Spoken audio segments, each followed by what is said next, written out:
Masih menyaksikan IPO Watch dan saya masih bersama dengan Bapak Andika Purwonugroho selaku Direktur Utama PT Citra Nusantara Gemilang dan sudah join juga bersama dengan kita untuk berdiskusi Equity Analyst CNBC Indonesia Research Tasya Natalia Pangasika. Halo Tasya, kita tadi barusan ngobrol-ngobrol sama Cegas dari sisi bisnisnya juga sudah di-sharing, growth-nya juga seperti juga sudah Anda dengarkan begitu ya di segmen sebelumnya. Cuman yang bikin saya penasaran adalah kenapa men-challenge untuk IPO di awal tahun. Karena kan ini tahun politik, banyak kemudian yang meng-hold terlebih dahulu gitu ya, menunggu kepastian, tapi Cegas berani begitu ya untuk memulainya di awal tahun.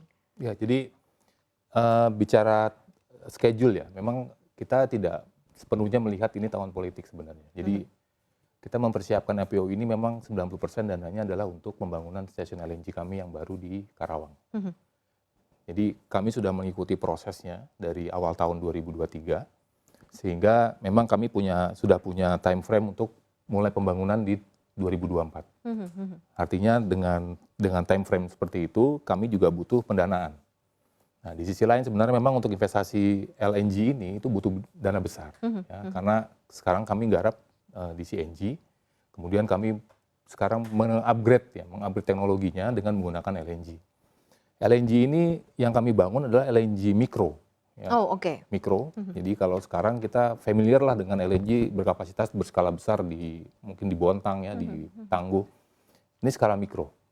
Artinya kami punya rencana ke depan itu bagaimana, dan LNG ini menggunakan sumber gas dari sumur gas langsung yang kami sebut sebagai sumur gas marginal ya. Jadi marginal ini sumur gas yang usianya tidak panjang, mungkin 8 sampai 10 tahun. Dengan kapasitas yang tidak terlalu besar. Tapi lokasinya jauh dari jaringan pipa transmisi utama. Nah, sehingga selama ini memang itu tidak dikomersialkan.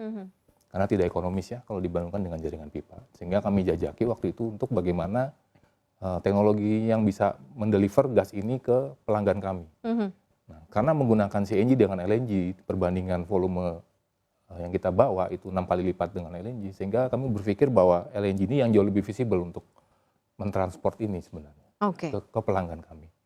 Jadi dengan dasar itulah makanya kami mengikuti tender untuk komersial sumur tersebut, dan di daerah itu ada 3 sumur sebenarnya, 3 sumur yang berdekatan dengan rata-rata usia yang mirip. Artinya kami pun berhitung dengan sisi investasi kami, dengan 3 sumur dengan umur yang mirip sebenarnya, let's say kita bisa 30 tahun beroperasi di daerah itu gitu ya.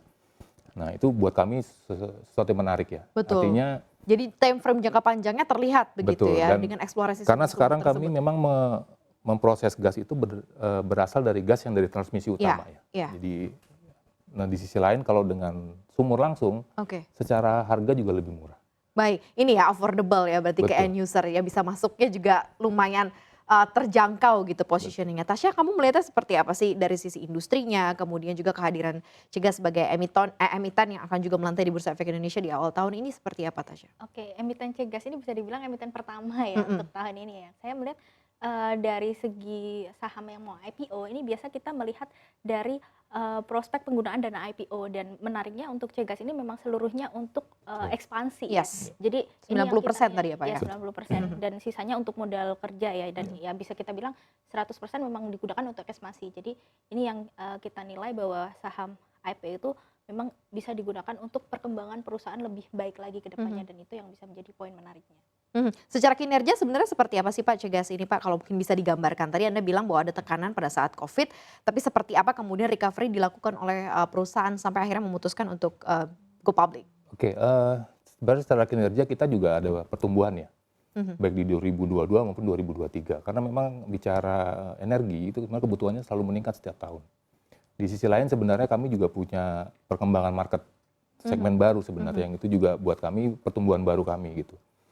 Nah di sisi lain memang ini market ini karena tadi saya sampaikan itu jumlahnya banyak dan cukup menjadi challenging juga karena lokasinya juga scattered, sehingga memang menjadikan kami teknologi LNG ini nanti yang akan bisa memastikan bahwa segmen ini akan terlayani dengan lebih baik lagi gitu ke depan.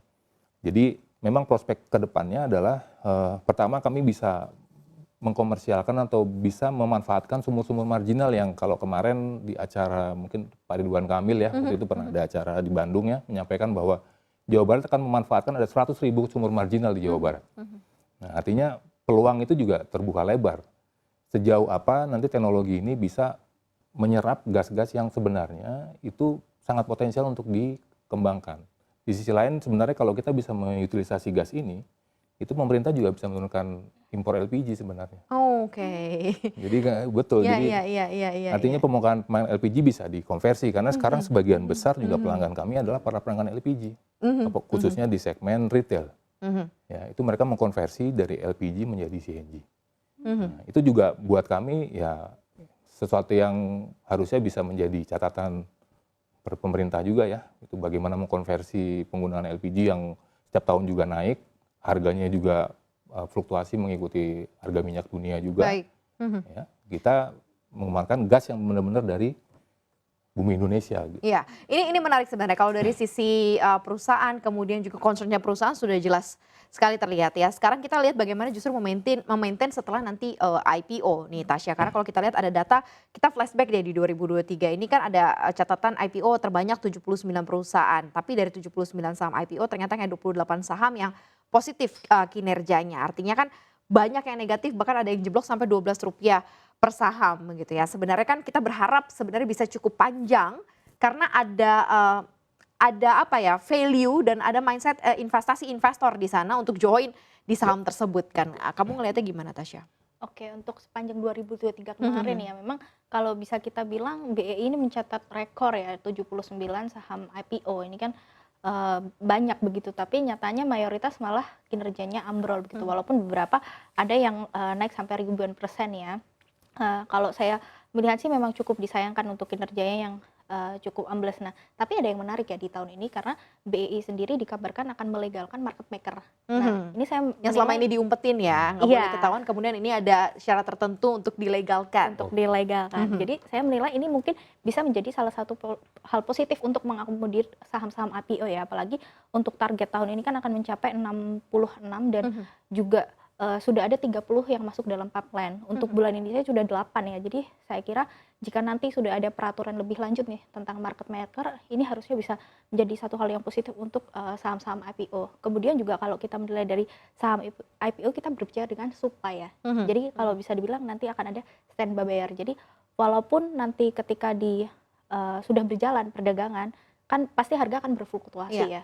Dan jika nanti harga sudah di bawah IPO, nah ini menjadi PR bagi nanti mungkin penjamin emisi atau pun emiten ya untuk bisa mungkin menjaga harga atau ada standby buyer lah supaya harga tidak terlalu jatuh terlalu dalam. Apalagi di tahun lalu ada yang sampai 80% itu kan perlu menjadi PR lah.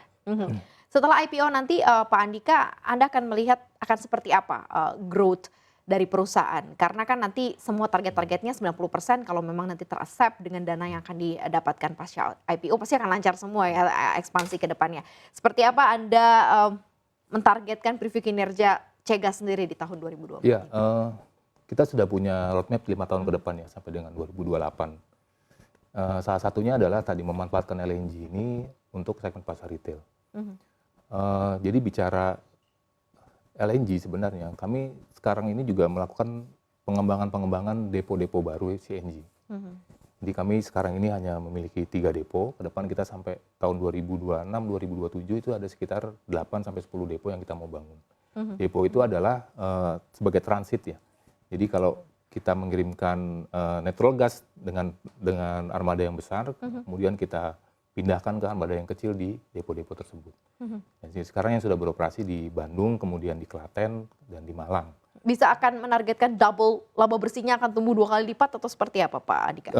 Kita bicara kalau pertumbuhan profitnya kita sekitar setiap tahun ya kenaikannya itu sekitar 2-3%. Ya. 2-3%. Bahkan di tahun nanti kalau kita sudah bisa mendapatkan gas dari sumur, let's say itu jauh source-nya lebih murah harga belinya dibandingkan gas transmisi ya. Karena transmisi itu kan gas yang dari sumur kemudian ditambah harga toll fee, kemudian ditambah harga biaya distribusi toll fee, nah itu harga yang kita beli.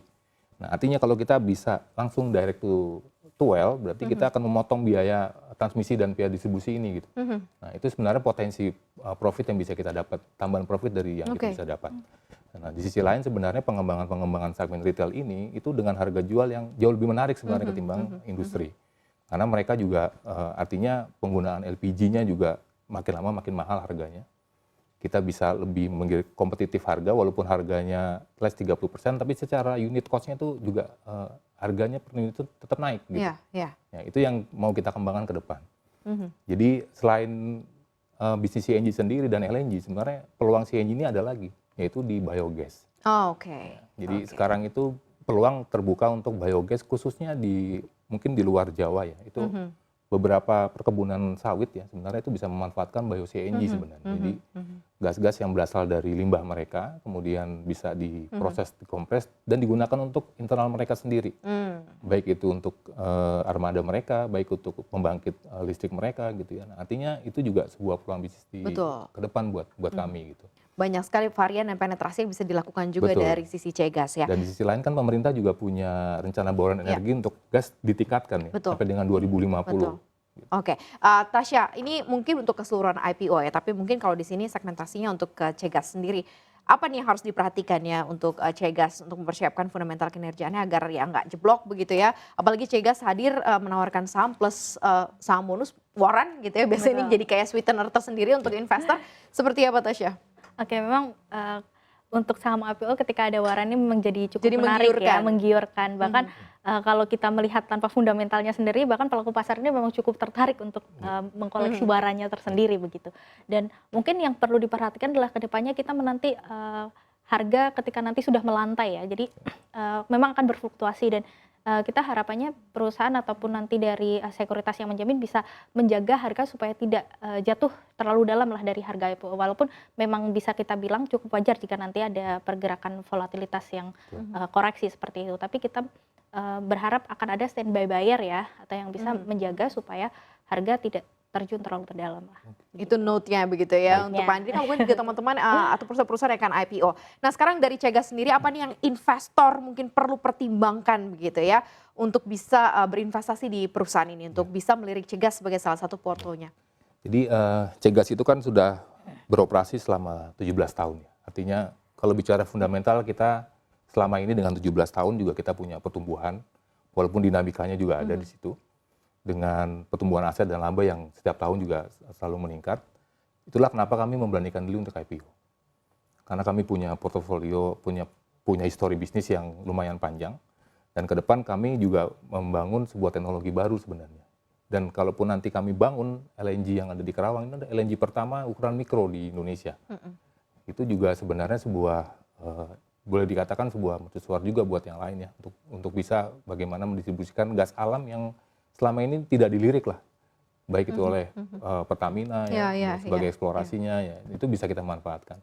Di sisi lain sebenarnya dengan rencana pemerintah 2030 transisi energi, kemudian 2050 atau net zero ya, itu artinya kalau kita baca datanya setiap tahun itu sebenarnya jumlah kebutuhannya makin meningkat. Artinya pemerintah juga punya concern untuk bagaimana mengembangkan teknologi gas ini untuk sebagai teknologi alternatif yang lebih ramah lingkungan. Nah, gas ini juga bisa kita manfaatkan kalau kami berpikir LNG ini juga bisa kita manfaatkan untuk kendaraan sebenarnya. Bukan kendaraan kecil yang sekarang di Indonesia bukan, tapi kita bicaranya adalah logistik ya, truk-truk besar. Yang itu sebenarnya di luar negeri pun sudah common, sudah bisa diaplikasikan. Baik. Gitu. Nanti kita akan tunggu begitu ya. Banyak sekali update-nya Pak Andika, nanti kita mungkin next kapan-kapan kita ngobrol-ngobrol lagi. Tapi kita tunggu nanti bagaimanakah kiprahnya dan juga performanya dari Cegas sendiri setelah melantai di Bursa Efek Indonesia pada tanggal 8. Sukses nanti pada saat IPO-nya. Minta doanya dan ya. juga respon semua. yang baik juga dari publik. Thank you juga Tasya sudah join sore hari ini. Terima kasih juga sudah berdiskusi bersama dengan kami sore hari ini di IPO Watch.